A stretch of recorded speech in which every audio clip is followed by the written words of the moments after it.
everybody. Hope you're having the best day of your life. And if you woke up in America this morning, congratulations. You are the 1% of all time, and that's my story, and I'm sticking to it. Today, I was inspired to do this video after watching Donald Trump's first event after he is released from the hospital from being diagnosed with COVID-19, the coronavirus, the Chinese virus, as he would call it. And it blew me away. His first event after getting out of the hospital was Blexit, the black exit from the Democratic Party. He did it at the White House, and he did it from the balcony, and below him, hundreds and hundreds and hundreds of black Americans were there, and they were just cheering and shouting. They loved this dude. But here's the moment that really caught my attention. In the middle of his speech, they all start chanting, "We love you, we love you, we love you." And his response, was, "Thank you, I love you too." But it just struck me. Can you imagine black Americans chanting "We love you" to George Bush or to John McCain or to Mitt Romney or H. Bush? I mean, no, I can't imagine that in a million years. And yet here they are chanting we love you" to Donald Trump. Because you know why? This president is the best president that we've had in my lifetime. This president loves all Americans. He said famously, "What the hell do you have to lose in appealing to the black American vote?" He said the Democrats have controlled these cities decade after decade after decade, in some cases for 100 years. And what has it benefited you? And he was right. It's true. This goes on. The Democrats come around every 4 years. You know this. Every 4 years, the Democrats come around. They say all the right things. And then as soon as the votes are counted, they just go back to business as usual. And black America is left behind. The places where you find the highest poverty rates have all been controlled by Democrats decade after decade. The places where you find the lowest opportunity in education, K through 12, controlled by Democrats decade after decade. The places where you find the highest violence, in some cases higher violence than in third world countries around the world, are held by Democrats decade after decade after decade. And nothing has changed. In my entire lifetime, these things have been going on. It just keeps getting worse and worse and worse. The definition of insanity is to continue to do the same thing over and over again and hope for a different result. Don't do that anymore. Donald Trump, you know what his response was? "Thank you, I love you too." He does. He loves you. He loves all Americans. We are a nation united by an idea. We're not united by a race. We're united by the idea of America. Our founding fathers said these famous words in the Declaration of Independence.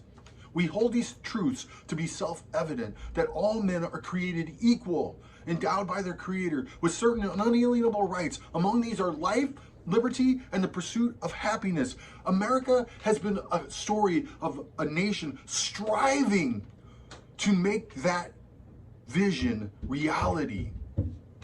And what has held us back? Why is it that I know literally dozens and dozens of people that came to America from all over the world, and they're thriving and they're doing great? What is holding back black America from overwhelmingly, of course, there are success stories in black America, but why is it that the average working people in black America are being held back and not allowed to obtain this dream that is the American dream? And my answer to that is the Democratic Party. The Democratic Party has always been racist. I mean, their whole history is oppressing the black American vote. Their whole history is oppressing black Americans. All right? You might not know this because the Democrats control the education system and they control the media. But everything I'm going to tell you right here, just look it up. 1820s, 30s, 40s, 50s, the Democrats fought for slavery. In my opinion, as a student of history, that in the 1850s, slavery would have went out of existence in America without a civil war. The Democrats wouldn't let it happen, though. And in the 1860s, they get so violent about this that they actually fight a war, kill 360,222 Union soldiers, and wound and damage permanently hundreds upon hundreds of thousands more Americans who wanted to free their brothers and sisters in the South who were enslaved. The Democrats, praise God, lost that war, and the Republicans beat them. The Democrats' response to that, though, was to assassinate the president, the Republican president who freed the slaves, Abraham Lincoln.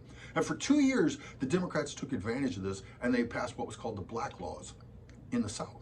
The Republicans got ticked off about this. They sent down Union soldiers to reoccupy the South, and Reconstruction took place from 1867 to 1877. During this time, 24 Black Americans representing the Republican Party went to Congress for the very first time as representatives. All right. Then in 1877, Reconstruction stops. And during that time of Reconstruction, Democrats had already formed the KKK, the terrorist arm of the Democratic Party. This is a historical fact. All right.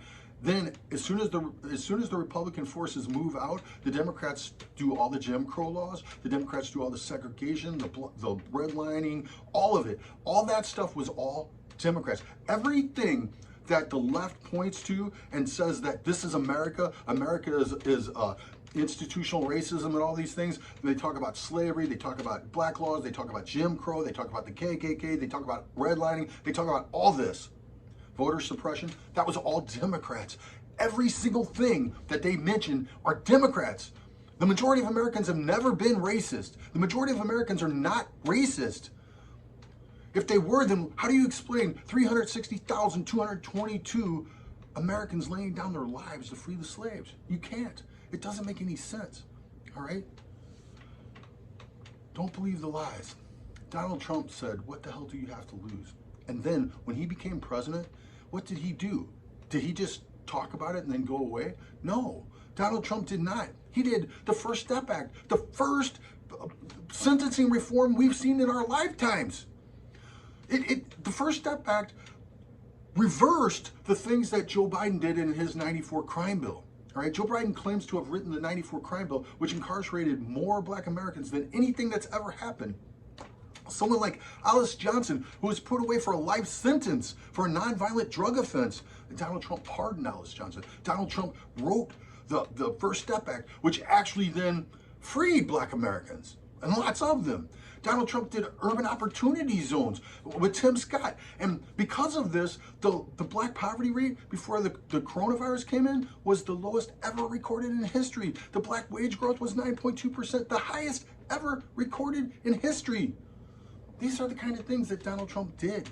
All right, he did amazing things. He has done amazing things. He is fighting for you. He's fighting for all Americans. He's fighting to make that dream come true, that all men are created equal, and that they have rights to life, liberty, and the pursuit of happiness. Black America has been restrained by the Democratic Party from the pursuit of happiness.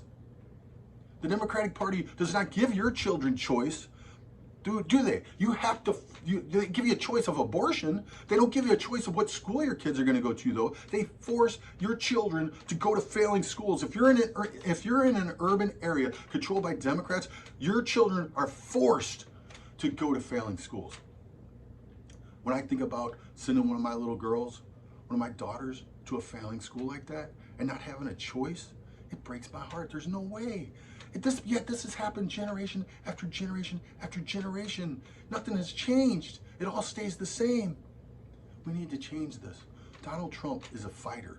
He will fight for you. Please fight for him. Give him your vote. If you give him your vote, he will do school choice. Your children will have freedom of education. They will be able to have educational opportunity. You cannot have equality of opportunity without equality of education. You can still succeed in America without a good education. But it's harder.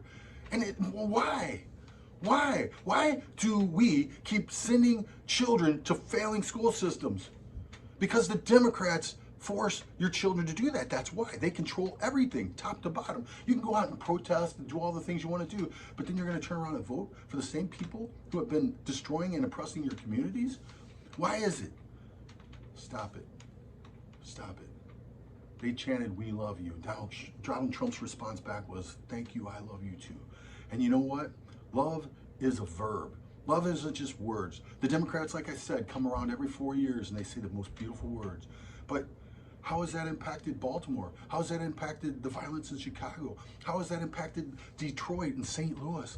How has that impacted Cleveland? How has that impacted any of these failing cities? that have been under Democratic control for decades and decades, in some cases 100 years. Please, if you don't want to take the heat, then don't say anything. But when you get in that voting booth, please vote for Donald Trump. This president loves all Americans. This president is fighting for me and my family. He's fighting for you and your family. Please vote for this guy. These people that are fighting against him are straight up evil.